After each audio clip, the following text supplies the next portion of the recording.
All right, welcome back to the Weekly Mash. We are your hosts, Ashley, Miranda. Hopefully, you know us by now, or if you're new, welcome. You never know. We might have some new people on here. We are so excited to be featuring YA dystopian author AJ Whitney. AJ is here to talk about her book Sovereign, which is the first in a planned trilogy that has already intrigued us so much. AJ, thank you so much for joining us. Would you like to introduce yourself a little bit? Tell us about your work, and then we'll ask you some fun questions. Sure. So I am from Kansas City. I'm actually a high school counselor in my day job. Cool. Well, I spend a lot of time talking to teenagers. Actually, middle school is really my jam, but I love the high schoolers too. All of that I feel like really helps me understand who teenagers are and what they really need. And so it made sense for me to write young adult books. But my tagline is dark books for teens. All the books are dark. I like creepy things, supernatural things. There's always weird twists or something mysterious. And I try to use those kinds of things to give hope to kids who are maybe feeling like an outsider or different or like they just don't fit in. Like I was a weird kid. Yeah. It's funny because before you came on, I was looking through our script and the form that you filled out for us to do all the stuff. And I was like, this is something that my oldest, who's a huge reader, I think my oldest would absolutely eat this up 100%. So I'm Awesome. excited to get it in her hands. She loves anything creepy and dark and yeah. That's great. One She's a huge dystopian is so Yeah. fun. Jumping into those different worlds. Very cool. Right. She's a huge Natasha Preston fan. Yes. So the dark and twisty and yeah. So I'm excited to get this. I was already stalking you so I could find it. I have a really bad habit of that. Yes, you do. You do. But this is long story short, my debit card is locked. No. So I can't buy anything right now unless I try to figure out a way to go through my bank account. I know, Well, long I'm story sure short. you It was a would. terrible How fun day. for you. It was terrible. Terrible. Goodness. Okay, so let's jump into our fun questions, AJ. Let's start with you. What first sparked your writing journey? Was there a moment where you knew you had to tell stories the world would read? Honestly, I have been reading since I was a little kid, and I think I've always wanted to write. I can't think of a specific moment, and I was always a good writer. My teachers in school told me I was a great writer. I understood how all the grammar and everything worked. I could make my sentences make sense, right? But I never felt like I had a really good idea for an actual book until I was 35. But I do remember that moment because this book was a dream, or is based on a dream that I had, and it was such a wild dream, even told in the dual points of view in the dream that it is in the book, which is bizarre. Who dreams like that? I've never dreamt like that cool. any other time. But when I woke up, I was like, this is it. This is the book. And I haven't been able to stop coming up with ideas since. Oh, cool. Wow. So people who dream cool stories, I'm always jealous of because I feel like my dreams are always the same story over and over again. And I'm like, I want to have a cool dream. My dreams are always insanely weird. You don't want to get here. I love it. I don't know if mine are, I would say it varies. Sometimes it could be a cool story, and other times just whatever. Yeah. I That's a dreamed really of cool stories way that I to- could write. Yeah, that's a really cool way to jump into something so profound that you get to share with everybody, though. So that's super cool. Yeah. So Sovereign is YA dystopian, like we mentioned. It is a genre that we love to dive into. I love dystopian stories. What drew you to write dystopian fiction specifically? Well, I did have the dream, but it wasn't super well formed. And I didn't have this idea yet exactly what it was, because I know you guys probably haven't had a chance to read the book yet, but it ends on this twist that honestly you don't see coming, or I hope you don't, because otherwise it's not a very good. Everybody who's talked to me about it has said they were really surprised. And then they have all these theories about what's really going on. And it was only once my publisher said, we don't want this to be a standalone book. They were like, you left it open to have a sequel. We think a trilogy would be great if you are interested in writing that many books on this. And at that point was when I had to figure out, okay, what really is happening Yeah. into this book, what made all of this happen. And I went dystopian with it because it makes sense with the twist. for starters. But also Mhm. that's like one of my favorite genres. I mean, like I read The Giver when I was in elementary school, probably not old enough Yeah. to some of the subject matter in The Giver. I loved that book. And then The Hunger Games and Divergent, and even now like The Mhm. Great Fear or The Handmaid's Tale. Yeah. Yeah. All the Neil Shusterman books, right? Dystopian's just fun for me. It's really Yeah. interesting. And I feel like it has a timeless quality because I'm not, trying to throw in Gen Z slang that in Oh, 5 years yeah. would be meaningless to everybody, right? Like you can read this book in 20 or 30 years and it's Yeah. the same story. Yeah. Good point. I never thought of that. That is something very important to think about when you're writing. Like, is it going to be relatable? Are people going to understand what you're trying to say Yeah. going forward? It's timeless. That's a great point. Well, dystopian has such a big umbrella. Mhm. Like, kind of like fantasy, but fantasy, like, only so much can really rely, or like, not rely, but like live under the fantasy umbrella. Mhm. Dystopian has so much that you can, like, go off of. Yeah, you can kind of go anywhere. Yeah. I think that's why we love it so much, is because so much dystopian is like so different. Like, Mhm. yes, there's ones that are like related, and you're like, oh, I can see that like in Divergent or the Hunger Games, but then there's things that are just so off the radar that you wouldn't even have thought of or compared it Yeah. to anything else. And I think that's why we love it so much. Yeah, agreed. Yep.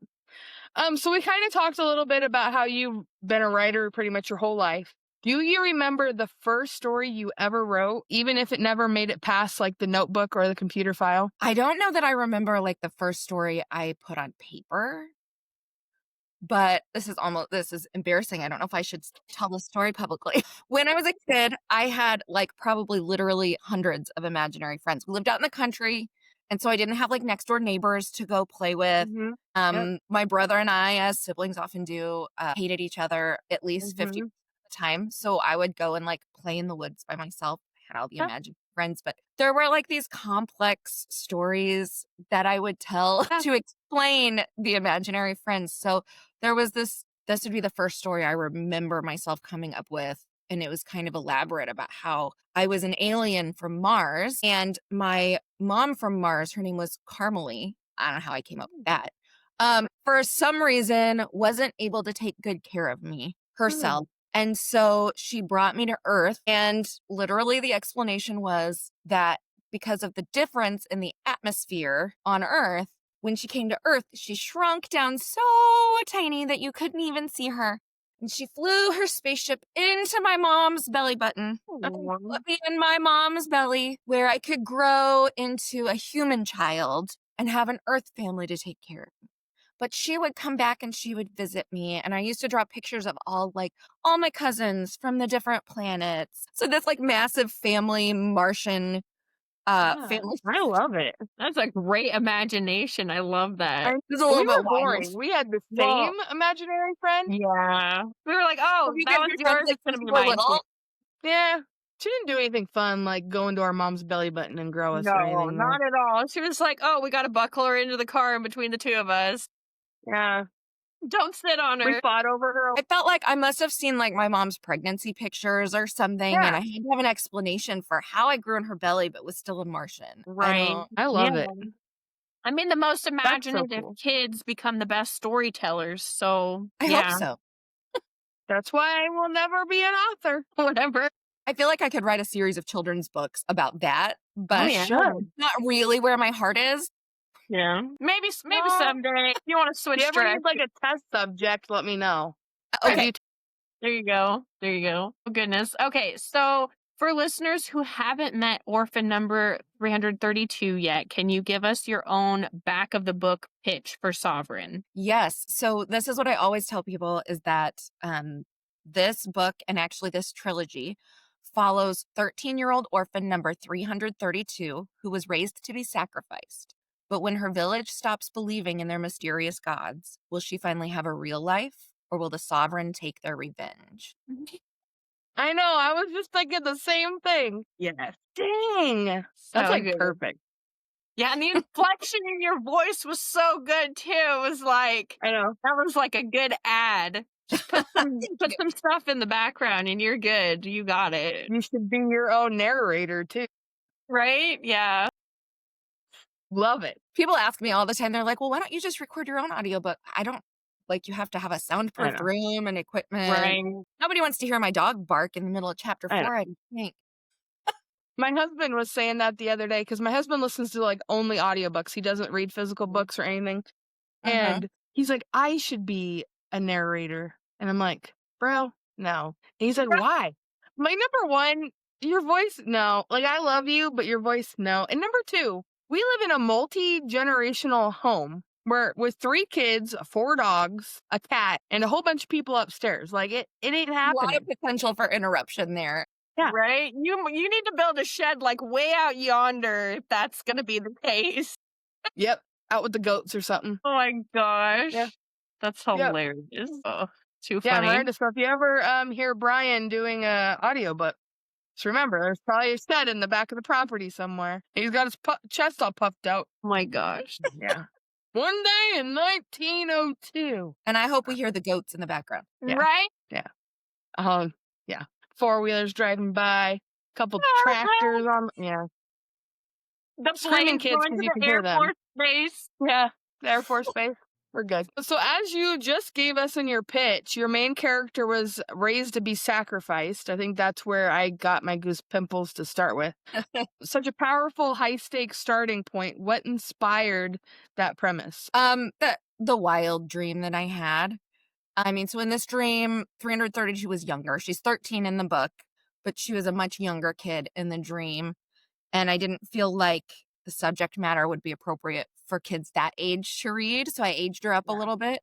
But in that dream, I was her. And what I remember was like all of us orphans wore like these itchy burlap clothes. I mean, it literally looked like a burlap sack. Like it wasn't cute at all. And we didn't have names and we like weren't really considered people. And there was this, I remember like sneaking into this big like town meeting and like hiding under the steps and listening to them talk. And they decided that they wanted orphans to be real people and real children. Yeah, I mean, that was, I experienced it through her eyes and it made it really heavy and it gave it a lot of weight.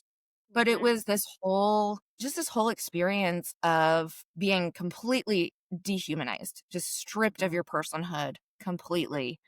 And then that makes it okay to do whatever people want to you because you're no longer a person. So yeah, I guess that's the way the idea of being a human sacrifice came about. Yeah. And unfortunately, I think we see that dehumanization a lot We do. in society Yeah.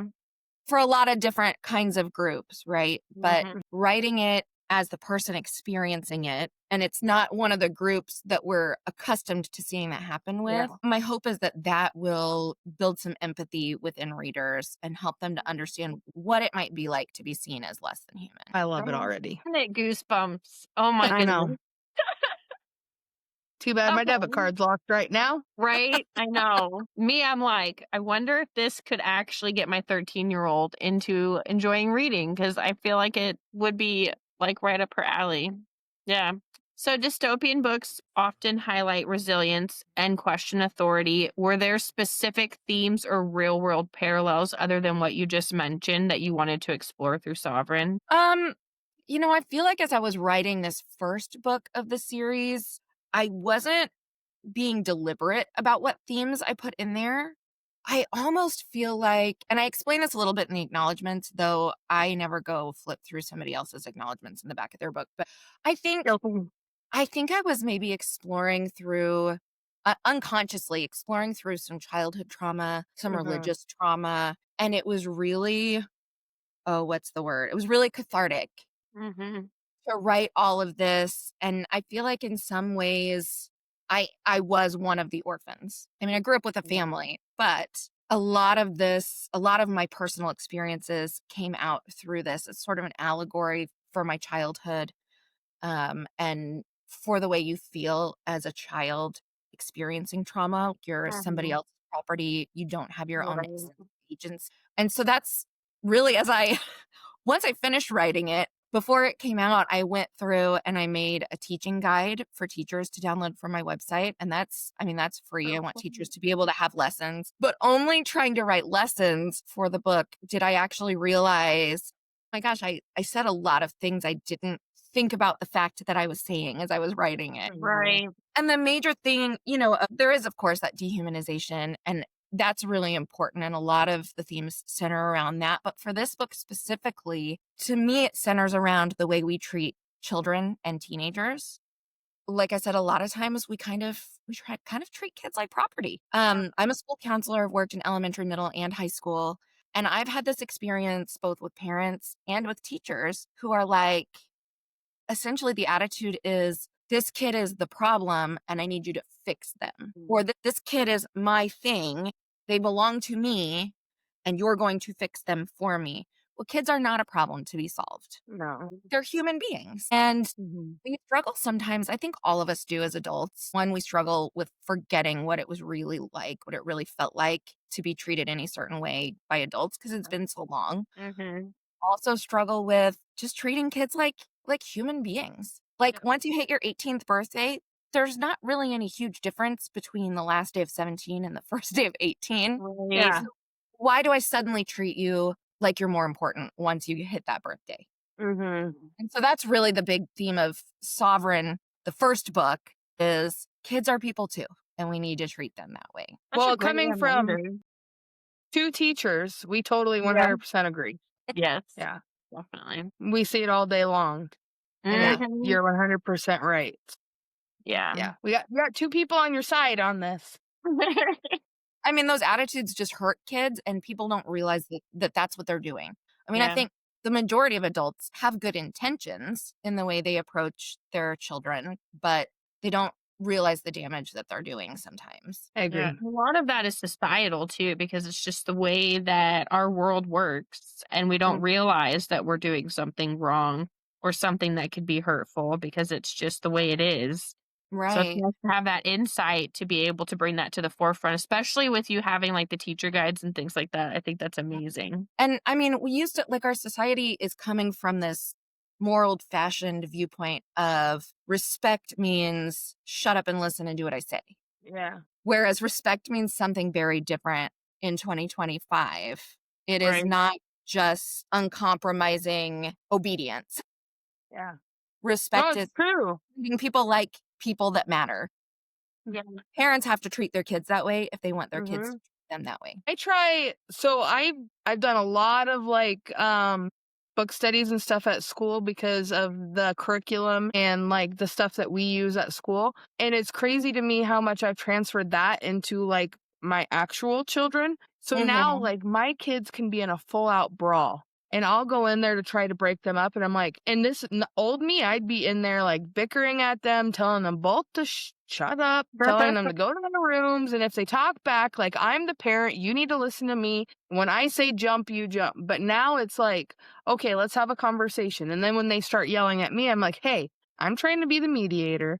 We're all trying to show each other respect. We're all trying to listen to each other's words and each other's feelings. And they're still pretty like, whatever, mom. And I'm like, no, seriously. Kids, but yeah, at least you try. But you're That's all you teaching can them do. those skills, and they will eventually master them because someone's teaching that to them. Right. Yeah. So you're doing the right things. I'm trying. I'm trying. I don't know how well Not it's that it's not working. challenging because kids are challenging sometimes. So are Yeah. adults. Literally sitting here with it yesterday. And my middles, I love her to death, but holy macaroni and cheese. She normally spends like the summer at Miranda's house because she has a daughter who's 9 months younger than her. So they're like best friends. And I'm sitting here and I don't even know what I'm talking to her about. And she starts going off at me and Miranda's sitting here like, whoa, kid, like calm down. She's like, she doesn't do that here. And I'm like, I don't even know what I did. I'm just sitting here talking to Miranda. And she's literally like in my doorway with the tude. And I'm like, girl, I created that tude. I had it before you. Like, turn around and walk away. No. It's just always funny to watch Miranda's face because she's like, she doesn't do that here. She helps me here. She picks I up don't after. know. It's like a whole different kid. I don't get it. Right? I don't know. It's like kids at school too. They act different at school too. I don't know. Kids Yeah. are, I feel like if your kid can express negative emotions to you, that means that they trust you. They feel safe expressing that to you. If you have a kid who is never expressing anything uncomfortable with you, they're anxious about your response. Yeah, So that it just makes means you're sense. doing something right. If your kid can yell at you and have an attitude, not that you want to be treated that way, Yeah. but it also means they trust you and they're safe with you. Well, at the same time, Zoe, you're the problem. Just kidding. I love her to death. She's literally the exact me when I was her age, 100%. Uh-huh. So I know, and everybody thought that my oldest would be the one to give it back to me, and she's not. It's my middle. Funny. So, and she's like cheerleader, preppy, complete opposite of me in that aspect, but that's where she gets her attitude and me. Yeah. Okay, we're getting back to AJ. So, like you said, this is a trilogy. We're so excited about it. Yes. What can you tell us without spoilers about what's coming next in book 2, if I can talk? Well, that's so hard to do without spoilers. Well, you said we leave the first one on a twist. So coming up Yeah. with like a But blurb do for I the want second one, Yeah, like how do I tell you what the second one is about without ruining that twist for you? That's right? the question. But I mean, some parts of it have been announced publicly. The second book is titled Elysium. It is expected in February. Third book right now, the working title is Inferno. That's not set in stone yet. Ooh. Sure, but we're hoping the third book will be out in 2027. So one book a year. But what came out when they announced the contract for Elysium was that a teenage girl awakes in an underground city after having been abducted and is told about a nuclear holocaust that the people below ground survived. But their story does not match the experience of the people still living on the surface. Hold That's on. so good. I'm getting like the 100 type feels going on. That's Okay, where's cool. my calendar? I know. I gotta put that on there. February. So the February. first book really kind of has these like folk horror vibes to it. And the second and third book go more full out dystopian, but you never fully lose the folk horror because there's still a portion of people who are experiencing life from that perspective. Good. I think you just got 2 of your biggest fans now. Yay! So just saying. We have not like officially said, oh, this is what we're doing in October, but because we're talking about this in October, Comes out Ashley and I are planning on reading just Book Mash authors' books. And I feel like this one's going to get pushed to the top. Love that. Yes. I'm literally just thinking the same thing. Like, which day in October do I want to put this down on? I know. I know. Yeah. I do like to warn my readers in the first book because I've had some reviewers that one didn't seem to understand that the book was intended for not just young adults, but younger young adults. I mean, the main character is 13. Yeah. Young adult in recent years has kind of gotten pushed to the top of the age range because young adult really goes 12 to 18. Yeah. And when the industry realized that so many adults also read young adult, they started, wanting to age those characters up. So most of those characters are like 17, 18 in YA book. And then you have like middle grades books where the kids are like 7, 8, and 9. Right. That whole middle age range is missing. So I wrote these books specifically I for the love it. lower end of the YA spectrum. And a lot of adults still enjoy the book, Yeah. but I it's get important to understand who it was written for. Mhm. And also to understand that this girl is a young 13 because she wasn't being raised to learn how to ever be an adult. There's a lot of childlike innocence in these kids at the beginning of the book, and they mature a little bit throughout the first book, but where the real maturing happens is through books 2 and 3. So you can expect those additional books to be more mature than the first, Yeah. but go into that first book understanding there's an innocence about these characters and there's a reason for it. Yeah. Well, it's kind of like, not to put anybody on blast, but the Boys of Tommen series. When you're reading that, it was labeled as young adult, and it was always in the young adult section. And I read the first one, and I'm like, there's no way I want even my 16-year-old to read this book. Right. Thought it was a bug. It was a sticky note falling. Sorry. I filmed a TikTok before this, and I have sticky notes on my wall, and You're one just funny. fell, and I thought a big bug was coming at me, but there's no bug. And never mind. But like, I would go to like Barnes and Noble, and I'd see that the Boys of Tommen were still in the YA, and I'm like, this doesn't make any sense. But then they Yeah. finally moved it. So Yeah.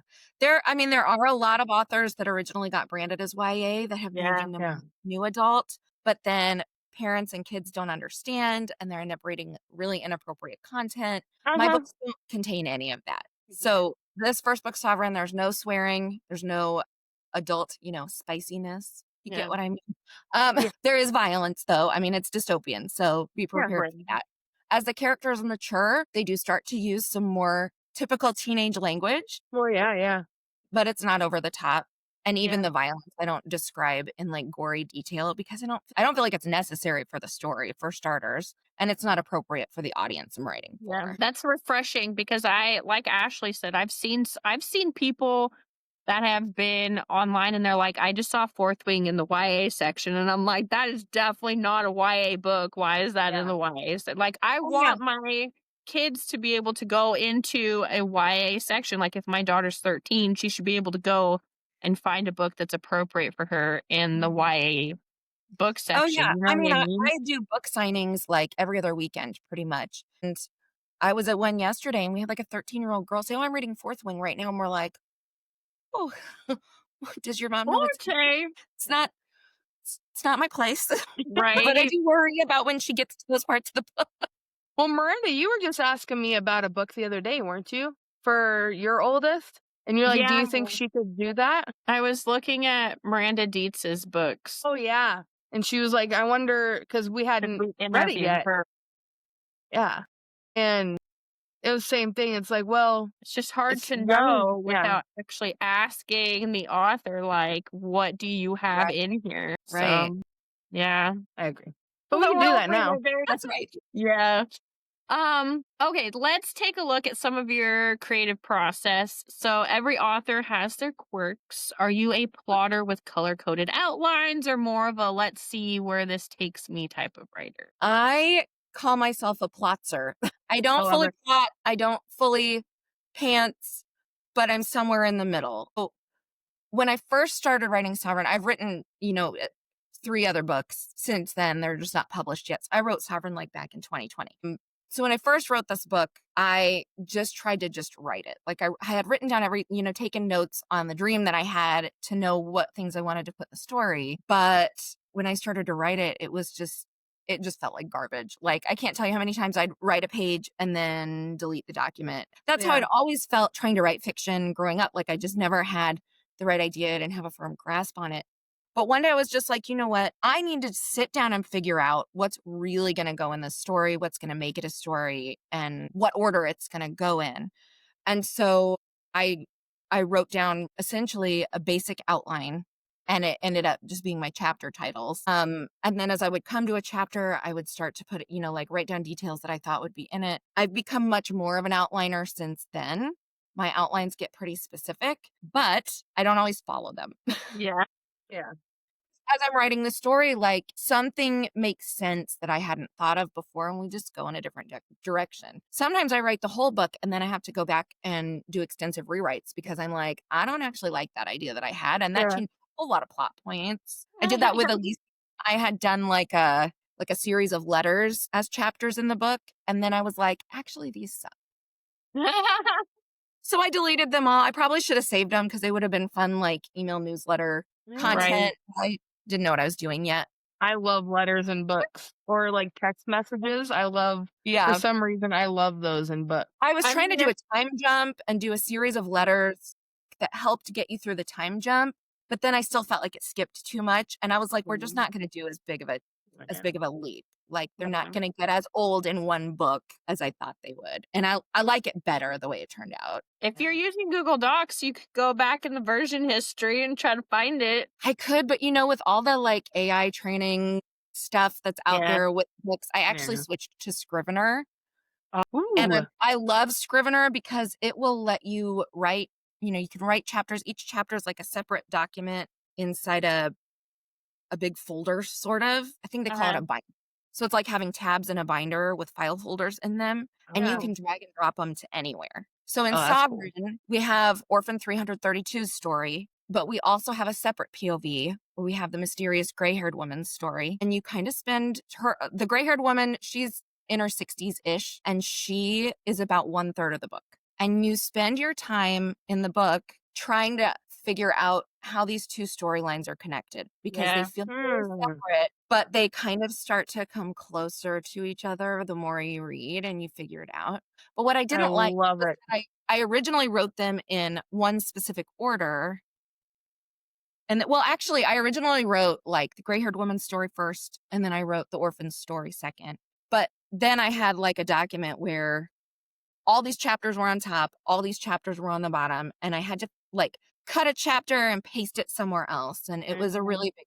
Yeah. And then my editor had me add 5 more chapters. Then I had to rearrange them again. But what I loved about Scrivener was that I could write the whole book in any order I want. Each chapter for me is a folder, and then I can just drag them and drop them into any order. And it will that's put cool. it into like a regular document manuscript for me when I'm done. So I I don't know wonder if if anybody. that's what HJ used. It's also not expensive. I think I paid like $60 to have it forever. We Oh, did wow. a beta read, and when she sent us it was like in individual like documents, but it was all like in one. But I don't think it was Yeah. through Google. Yeah, Maybe I think it was. she sent No. it through Google, but I think maybe she created it in something else. Yeah, it was cool. It was really nice. There's a lot of really good software out there. Can I even remember any of the others? I can't right now. But A lot of people use Reads. yeah, that's one of them. Yeah, I How about that's why I any don't other write ones? books because I don't know. You learn a I lot. just- Yeah, I bet. Well, Yeah, you see, Just we a couple. have a running joke on here. Reasons why Ashley will never become an author. We're up to the millions. I'm a very good reader, not a good writer. Okay. So do you have a favorite writing snack or drink that keeps you going during the long writing sessions? Not really. No. No? I try not. Well, I a couple years ago started working from home. So I'm still a school counselor, but I work for an online school and I get to work from home. But what that means is that I sit a lot Yep. Oh yeah. and I've gained some weight, Yep. which is fine, but it's not anybody's like biggest goal, right? To sit around a lot and keep a bunch of weight. Yeah. So I try to avoid snacking so that I don't make that problem become an Yeah. actual problem. I feel ya. I've been teaching online for 4, 5 years now almost. Yeah. Mhm. So I get it. Nope. I'm in Same boat. person, chasing after 3 through 5-year-olds. No, I'm good. Yeah, that sounds like some exercise. Yeah. I'll Yeah, pass on. buddy, you don't lose any weight doing it. Believe you me. I'm like, oh, I'm at 22,000 steps for the day. Oh, it's only 1 o'clock. Okay. Yeah. I can Oh walk my like a madman. My kids are always like, how are you still going? How are you not tired? I'm like, I do this all day. Mhm. Yeah. Yep. Just used to it. Yeah. I would probably like keel over at this You point. should come in for a day, Miranda. Right? You should. Oh, Be a fun man. time. I'd be on the floor during nap time. Like, okay, guys. Where's my cot? I was promised to nap. That's how I feel anyway. I don't. Yeah. Yep. I don't know how people do it. Oh, it's funny. Gosh. Okay. We're gonna do a little bit more fun since we were already having fun, Yeah. and do our lightning round, which is one of our favorite parts. And so this is the first thing that pops into your head. We just have a few questions here for you. Okay. Coffee, tea, or something else? Something else. Ooh. I want to know. I do a smoothie every day. I put a liquid IV energy in it, so I have caffeine there too. But coffee and tea are both too That's bitter genius. for me. I don't like anything bitter. Yeah, I agree. Write in silence or with a playlist? Playlist. For Mhm. sure. I find the Bridgerton playlist very helpful. Yeah, we've heard that. We've heard that it's good when you're writing to have like something specific to set the mood. Some Yes, people all like right. it, some people don't. Right now, I'm working on a horror retelling of Peter Pan, and I listen to like creepy like music box playlist. That's so cool. Great. A horror retelling of Peter Pan? Yes. Where's the script? Throw it out. We're done. Let's talk about this. Okay. So the working title, which I'm hoping to keep because I really love it, is Never Say Neverland. I came up with this idea with my 16-year-old. We were watching one of those like the live action Peter and Wendy movie. And it makes Peter Pan out to be less of a sweetie pie than Disney. And I went, you know what? What if? Yeah. I talked this through with my 16-year-old and it was like excitement city. Yes, Mom, you have to write that. You absolutely have to write that. Oh, and so man. then I got done with writing the Sovereign trilogy. that was the thing that was like, you have to write that. I know you have other ideas you've had longer, but you have to write this one next. So I have started it, but I went and for research, just read the original Peter and Wendy, which is like, I Wow. don't know if you can tell, it's in really rough shape and it's like all highlighted and Oh, I love it. we've been through some things, me and Peter and Wendy, but in the original is much darker than the fairy tale we've all come to know. Mhm. Yeah. Peter is not a sweetie pie.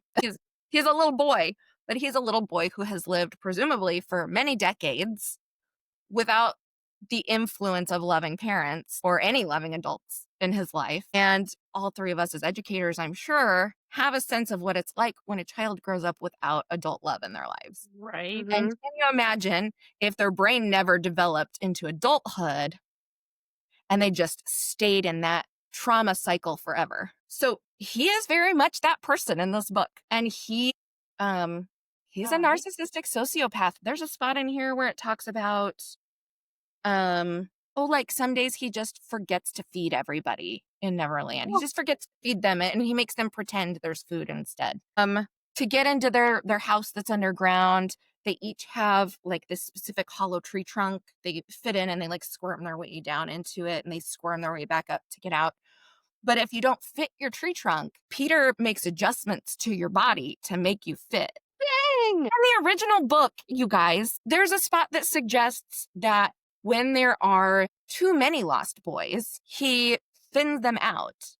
He Wink. He Wink. disappears them. So I read this and I was like, this 100% fits with my idea. So the Right. idea is then, what if Peter Pan was the same narcissistic sociopath as the original, but without the magic? Oh.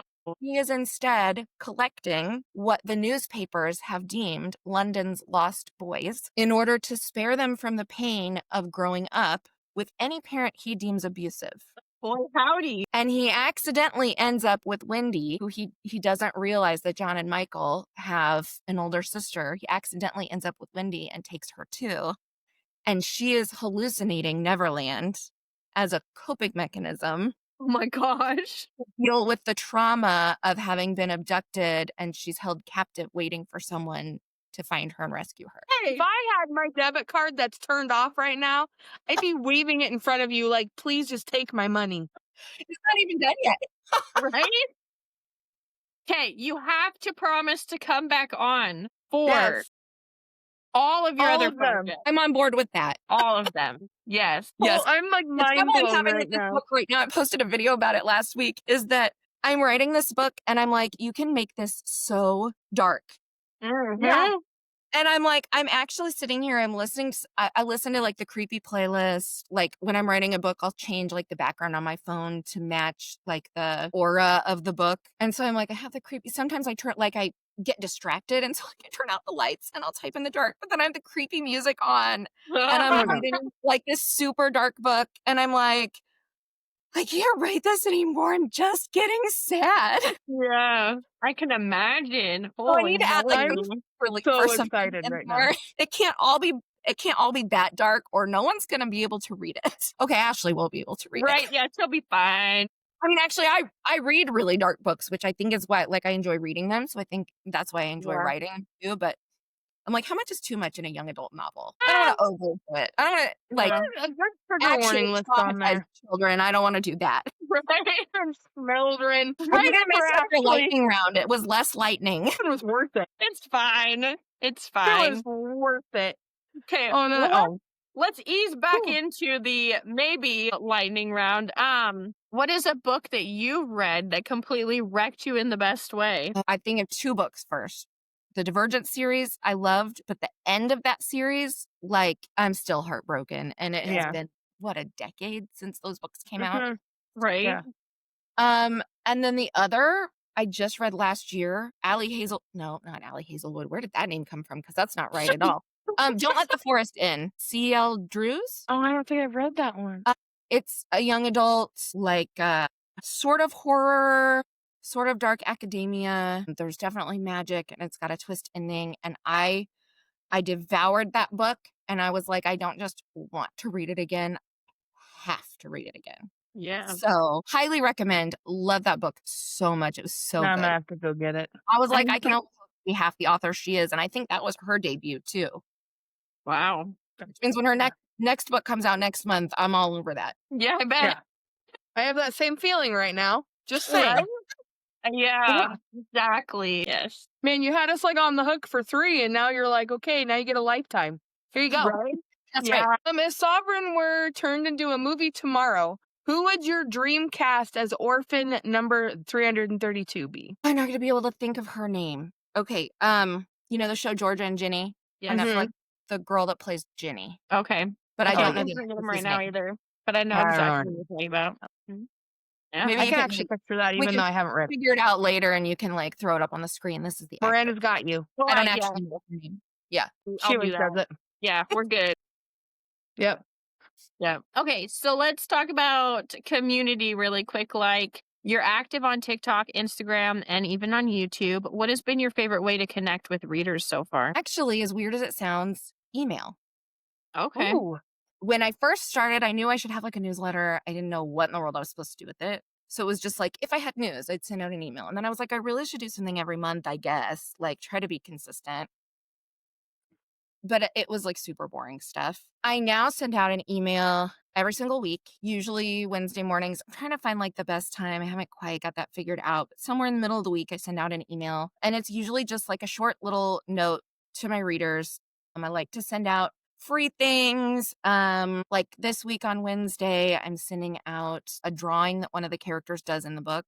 So I hand drew it myself. And so that's like exclusive content that they get this week. Yeah. That's cool.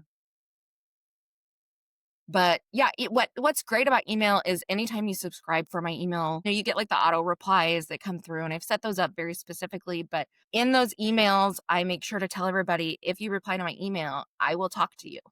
Yeah. Like it's That's cool. not a one-way street. And so I love when people will sign up for my newsletter and then they'll reply and we'll have conversations. And I don't like a few weeks ago, we had an event and I met somebody who was only in town meeting his girlfriend's family. And he just happened to go to this fall festival with them and he bought my book and we talked for a while and he emailed me and replied to one of my emails to tell me what he thought of one of the things that I give away. And I emailed him back and I was like, so how'd it go meeting the family? And he was like, I can't believe you even remembered that. So Yeah. when I love to talk to people in person at my events, that's probably my favorite. But when it comes to online things, I love email because it can be personal and we can talk one-on-one. And with email, you're definitely going to see what I send you. Whereas with social media, it's pretty hit or miss. You never know what the algorithm is going to send you. So I'm really enjoying that whole email piece right now because That's cool. I get to really talk to people. Yeah. See, I'm the opposite. I'm like, we're on Instagram, TikTok, Facebook, YouTube, Spotify, Amazon Music. Like, just talk to us. Right. Anywhere and everywhere, people. We And there's so many reply. things to keep track of sometimes. Yeah. Yeah, it is. It can be for sure. Yep. We also saw on your website that you have a press kit with downloadable graphics. Mhm. That's super smart. How has building your author platform influenced your journey so far? It's definitely been a learning experience because I had no idea what in the world I was doing at first. Sometimes I feel like there should be like an author 101 course that publishers put you through when you get your first published. I mean, my publisher is great, but they have other authors. Publishers are busy people. So I've been kind of trying to figure it out. I've taken a bunch of courses. I've kind of like, when things have worked well on social media, tried to kind of add some of those things to my website to make them more accessible. So like I did a 30 Days of Pride Education series over the summer on social media. And so I actually have a page on my website that's LGBTQ plus education, where parents and educators can go to learn some of the basic things if they need help. I have like I've done anti-bullying videos. And so I have some of those resources there. It's just all been a really big, like what works and what doesn't. It's been a lot of trial and error. Yeah. But I think I'm kind of hitting my stride and figuring out the vibe and getting it right. It's always fun when you finally find, I don't know if this is the right way I should say it's like the right shoes you should be wearing for the terrain. And you're finally like figuring it out. We're just now getting into that mark where we're finally getting into our groove. And like we know when certain things are happening and we know like what has to happen when. And now it's just like routine for us. And those shoes are finally catching the traction on like social media, and it's cool that I don't know how to. It's just cool to watch it happen. Yeah. Mhm. Yeah. That like all That's comes great. together. It's funny too, like I only have one book published at this point, but there are a lot of authors that, I'll see on social media or like people I'll meet who are like, oh, I've always wanted to write a book. And it's like I'm this amazing expert role model for people. And I'm like, I have only just figured out this process. It's Mhm. wild Yeah. that some people look at me as an expert on it, but I have learned a lot if I look back on it. Like I didn't know a thing a few years ago. Well, I feel like it's your confidence. Yeah. Like, if we didn't already know, like, this was like your first book that's like actually been published, like, if we didn't already know that, you wouldn't have been able to tell. Like, sitting here talking to you, it feels like you're a seasoned author. Like, you've been writing since you were 10 I agree. and you've been doing all the things. And I think it's just your confidence level that draws everybody to you. Thank you. You're like, what do I say? I'm like, No, like I'm I like, feel like it just okay. is like a weird answer to that, but it also definitely was a compliment. I don't know. That's just what, I don't know. It felt like a compliment to me. So It was, because that's what I was trying to go for. yeah. Was that you're confident in what you do. Yeah. So with that, what advice would you give to other writers working on their debut right now? Yeah. Just write the thing. That's the first step. It doesn't matter if it sucks, write it. But once you write it, give it to somebody you trust and tell them to be brutal. Yeah. I had a friend who read this book, was the first person other than my husband to know I was writing a book. And she gave me brutal feedback. I didn't expect it to be brutal, but it was so needed. It hurt my feelings at first. Yeah. And then I just kind of sat on it for a couple of months. I just didn't do anything with it. And when I came back to it, I was like, okay, actually, now that I'm through the feels, Yeah. all of this stuff makes sense and I can fix this. Like I can Yeah. make this the book I thought it was. Mhm. And if you can't accept feedback without getting angry, if you can't incorporate feedback, you're never going to have a good book. You Nope. can't write a perfect book alone. You may never write a Mhm. book anyway, but you definitely can't write a book other people want to read alone. Yeah. Because you still see it the way you see it in your head and you don't know how to. Right. Yeah. Yeah.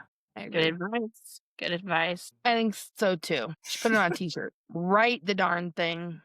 Yes. Love it. AJ, it's been so much fun chatting with you. Before we let you go, can you tell listeners where they can grab their copy of Sovereign and where they can find you online? Yes, so I am on TikTok. Actually, I have 2 TikToks. TikTok, Instagram, Facebook, Clapper even. Ooh, what's Still a that? pretty new one. Was supposed to be like the TikTok replacement, like the Made in the USA TikTok, when everybody thought TikTok was going to go away. Yeah.